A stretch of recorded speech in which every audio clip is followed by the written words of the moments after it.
حبيتك يوم تلاقينا لما حكيت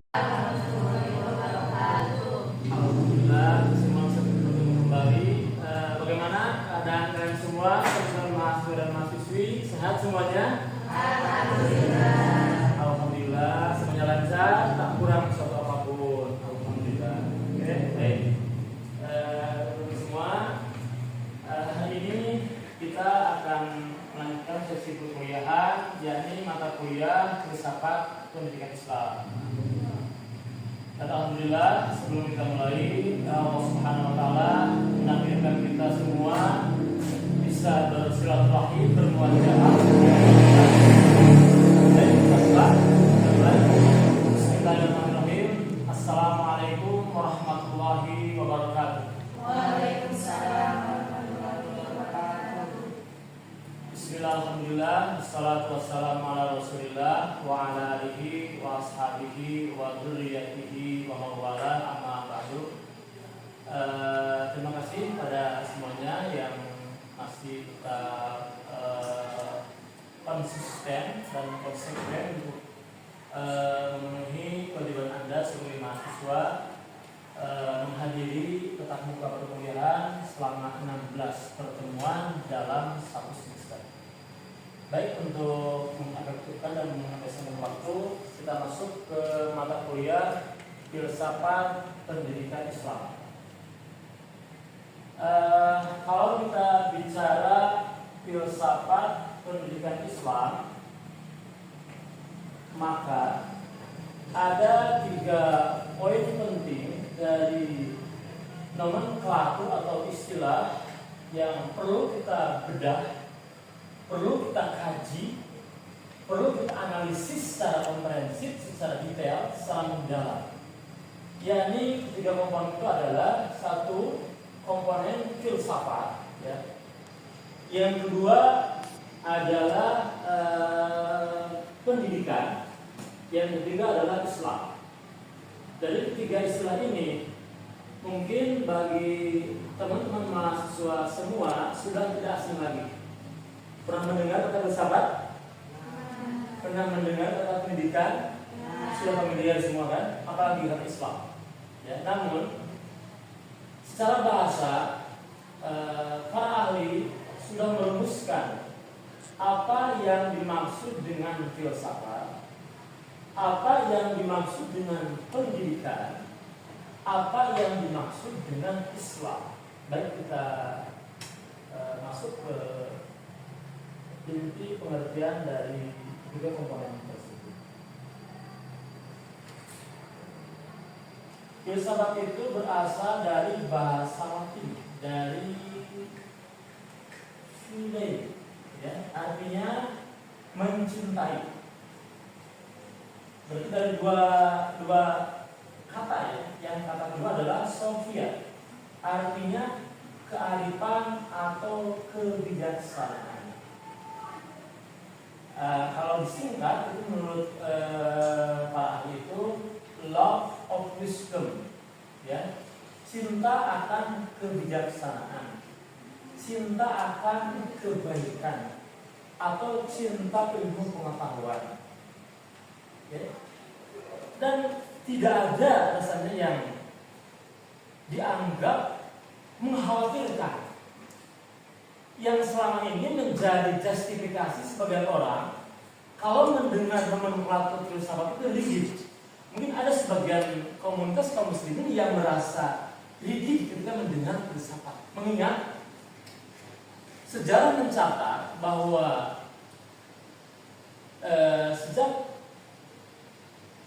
sejak dibawa oleh Ibn Rushd abad 12 ke Eropa,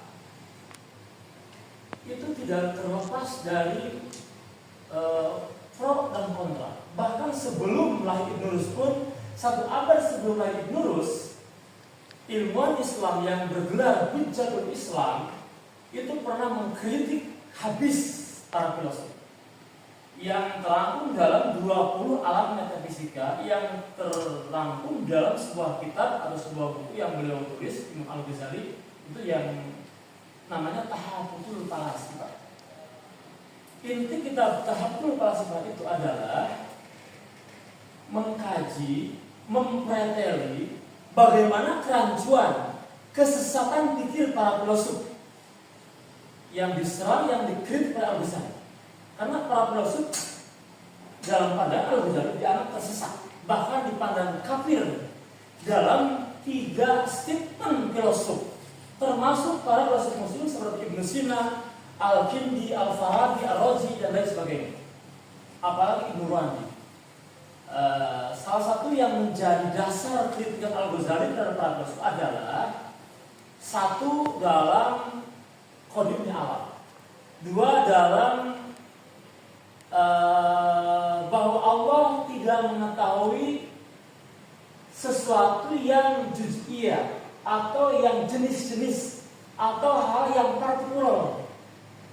Kata para filosof, Allah hanya mengetahui sesuatu secara global, secara umum. Contoh, Allah hanya mengetahui manusia saja. Gak tahu manusia dagang, manusia dodo, manusia siapa ada? Intan, gak tahu.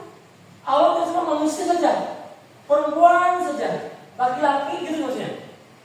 Kata para filosof, gak tahu jenisnya siapa, apa. Nah itu, ini yang menjadi kerancuan statement para filosof yang dikritik Imam Al-Ghazali. Kemudian para filosof mengatakan bahwa Al-Quran itu bukan qadim, tapi lubus baru katanya. Ini yang bertentangan dengan akidah Ahlussunnah wal Jamaah. Akidah Ahlussunnah wal Jamaah selama ini meyakini bahwa Al-Quran itu adalah qadim. Sepakat kan? Tidak ada pertentangan. Tapi para filosof mengatakan sebaliknya. Nanti saya jelaskan bagaimana, apa alasan argumentasi para filosof. Oke. Kemudian yang ketiga adalah para filosof yang dianggap sesat menurut Imam Al-Ghazali, yang dianggap kafir kata Al-Ghazali, ya. Para filosof mengatakan bahwa yang dibangkitkan nanti, Ibnu Sina yang mengatakan, filosof Ibnu Sina, yang dibangkitkan di Yaumul Mahsyar itu bukan cuma ruhnya saja, tidak ruh dan jasad, jadi ruhnya saja. Sedangkan yang diperintah ibadah oleh Allah itu kan ruh dan jasad. Abdun kan dalam Al-Quran ketika Rasulullah hijrah itu kan bi'amdihi. Kalau definisi abdun itu ruh atau jasad? Ruh dan jasad. Kalau ruhnya saja itu hantu, bukan abdun. Betul ya?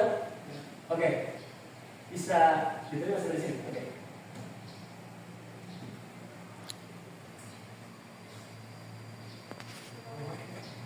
Maksudnya pertanyaan.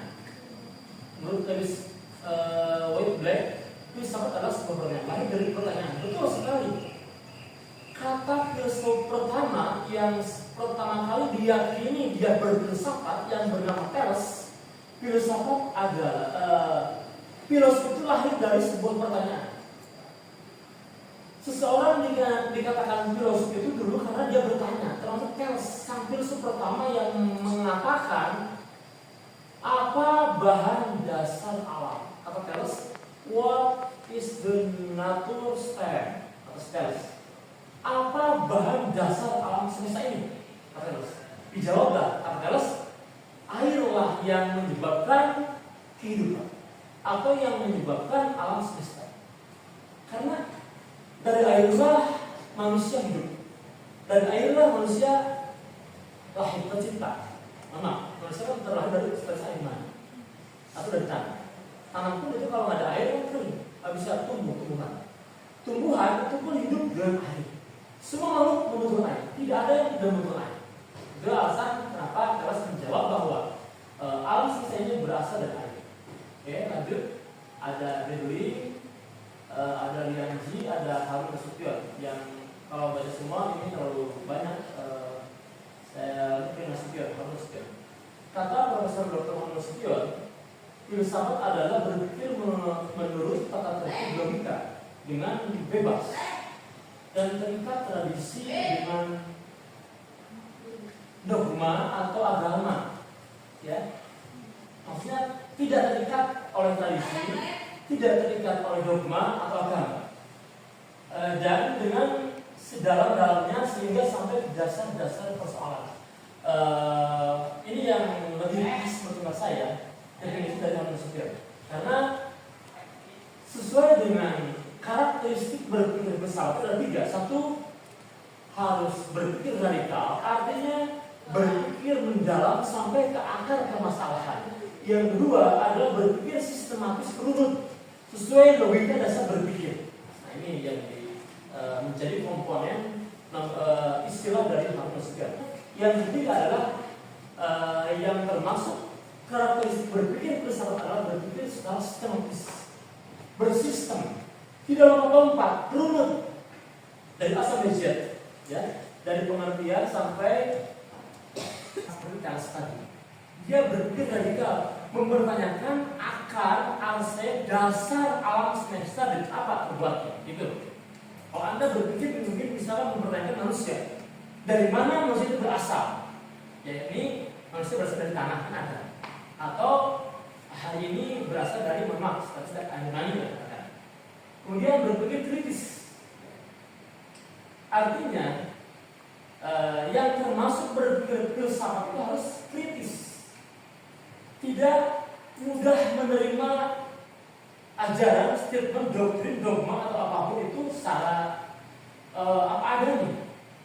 Samina watonya mangut saja tidak bisa. Itu bukan berpikir filsafat, almun, mangga, gitu. Tapi harus bertanya, kritis, dipertanyakan, benarkah? Kata siapa?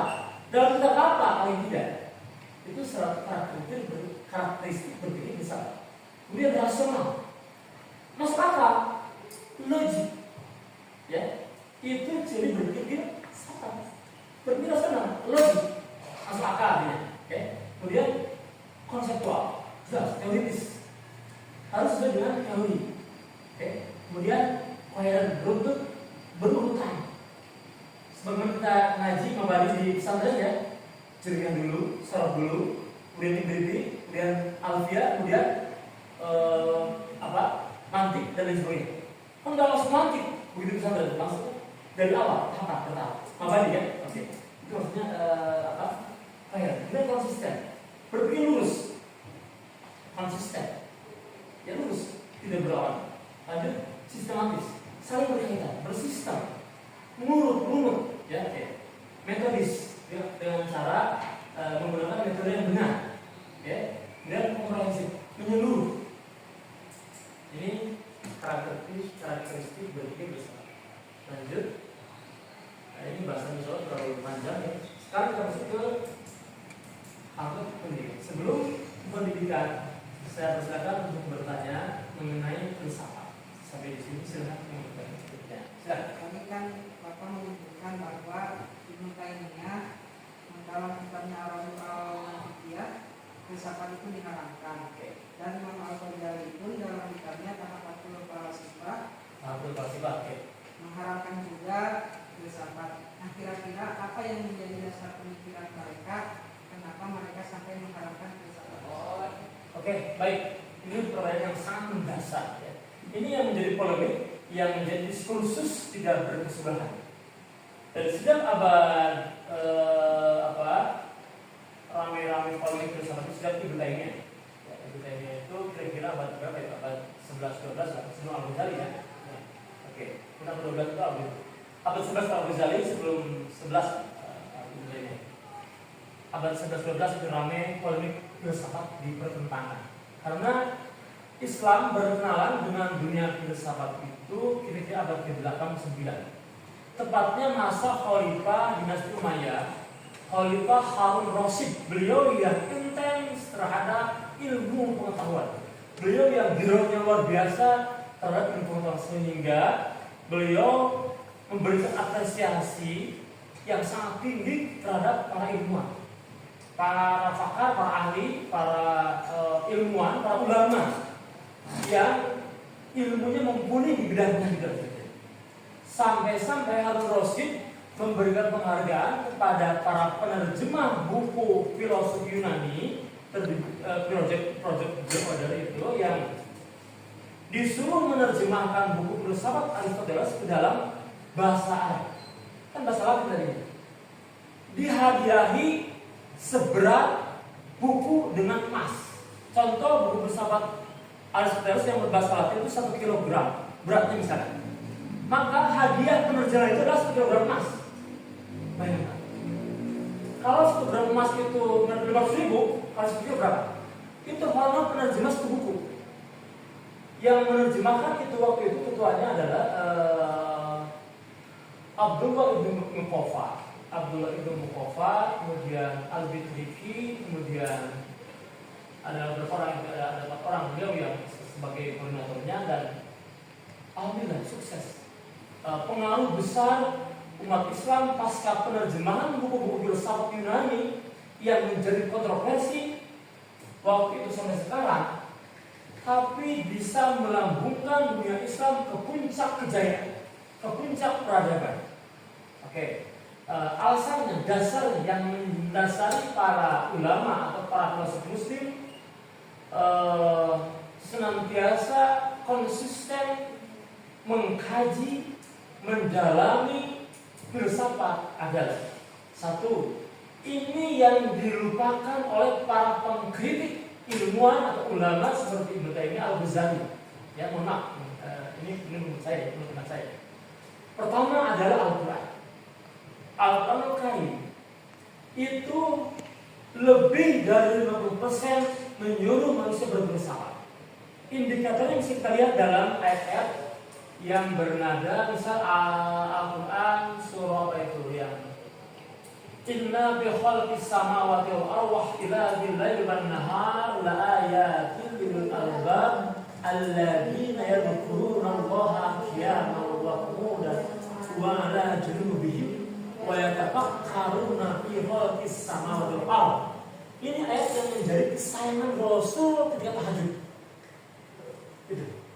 Ini ayat yang sangat substansial memerlukan manusia untuk berpikir. Al-Quran itu nyuruh manusia supaya menjadi seorang pemikir. Al-Quran maksudnya pemikir hebat. Artinya orang-orang yang bisa mengoptimalkan akalnya, mengoptimalkan berpikirnya. Orang yang senantiasa bertafakkur. Bisa dipahami benar? Oke, itu dua apa? Satu, yang kedua banyak lah. Yang kaifah huruf itu ayat apa? Wa idas samau. Salah itu. Nah, coba baca. Ini. Ayo baca. Oke. Ini kan dasar. Oke. Ini juga dasar. Oke. Yang menjadi dasar landasan Al-Ghazali dan Ibnu Taimiyah, kenapa beliau mengharamkan filsafat? Itu ya, sebenarnya. Oke. Tadi saya mengungkapkan bahwa dasar Al-Quran yang menyuruh umat Islam berfilsafat. Ya, salah satu dari ayat yang tadi yang menjadi kesayangan Rasul ketika tahajud. Kemudian apa yang dulu nilai beli kulikat. Kemudian afala ta'qilun, afala tubsirun. Saya berkata dulu sebelum jawab apa dasar Ibnu Taimiyah dan Al-Ghazali. Saya buka dulu ayat Al-Quran. Kenapa Al-Quran menitik beratkan manusia supaya berfilsafat? Sebab di sana Al-Quran menggunakan dengan kalimat fi'il, afala ta'qilun. Ta'qilun itu fi'il isim haraf, saya tanya. Fi'il.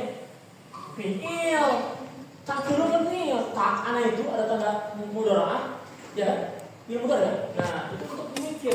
Artinya hal mustaqbal kan fi'il itu, fi'il madhi mudhari' itu sekarang yang akan datang. Artinya berpikir ke depan, visioner. Harus memikirkan segala sesuatu secara jauh. Visioner. Berpikir ke depan, berpikir jauh, berpikir mendalam. Sebagaimana yang dilakukan Nabi Ibrahim AS, sebagaimana yang dilakukan Nabi Musa AS. Ya, oke.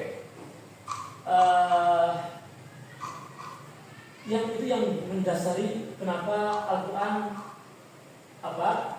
sangat menekankan manusia untuk berfilsafat, yakni dengan menggunakan kalimat fi'il, tidak dengan isim, tidak dengan hal.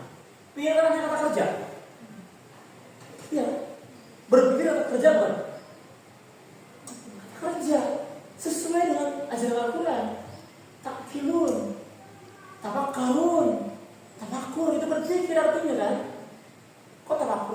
dilarang.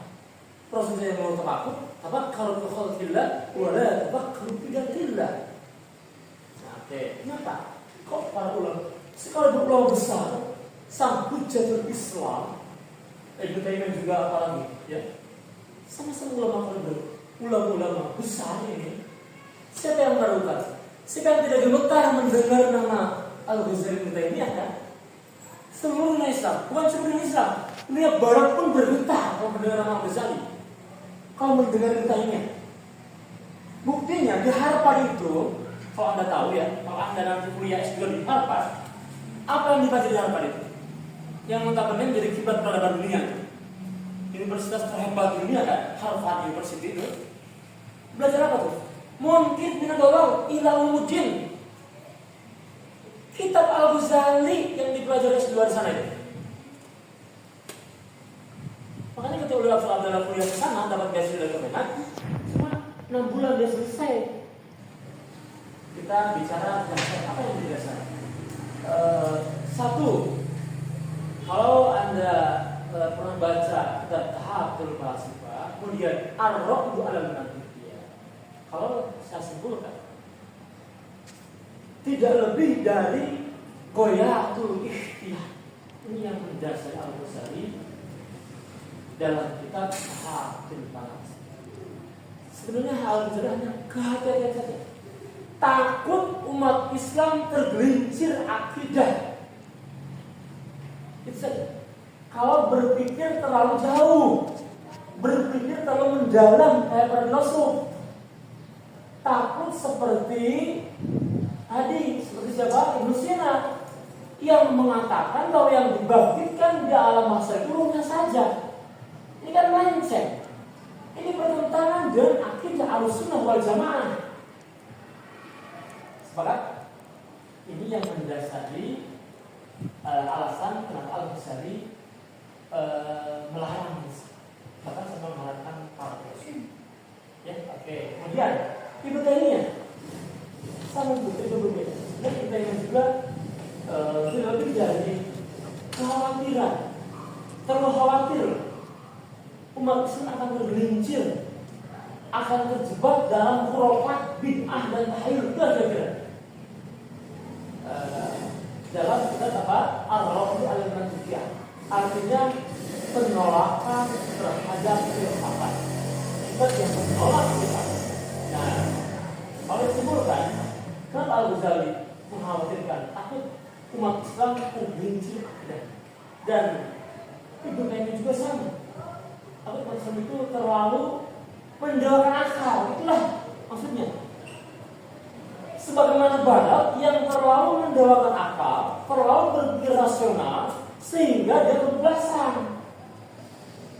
Tuhan pun dipikirkan. Seperti siapa? Filsuf barat yang sesat itu. Siapa itu? Yang nulis Zarathustra. Dia mengatakan Tuhan sudah mati, Tuhan telah mati katanya. Ini kan bisa menyesatkan umat. Ini yang dikhawatirkan oleh para ulama yang menentang atau menolak atau mengharamkan filsafat. Nah, itulah yang dikhawatirkan Ibnu Taimiyah dan Imam Ghazali. Kalau orang yang belajar filsafat tidak benar, tidak tuntas, orang barat kan pijakannya rapuh, akidahnya rapuh. Kalau kita, kenapa di perguruan tinggi Islam dipelajari filsafat?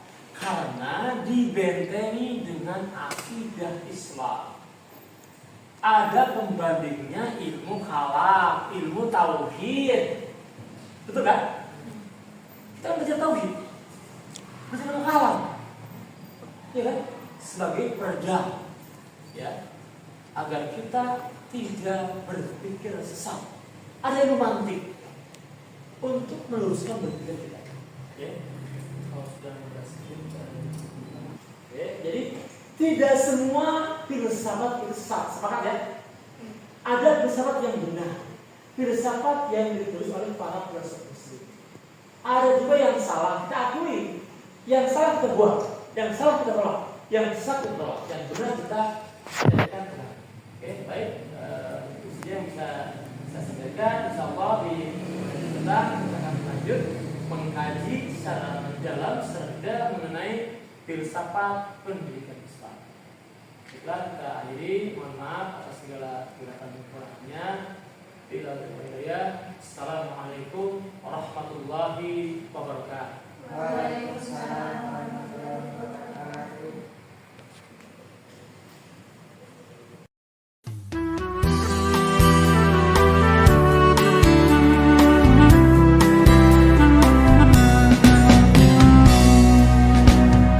حبيتك يوم تلاقينا لما حكيت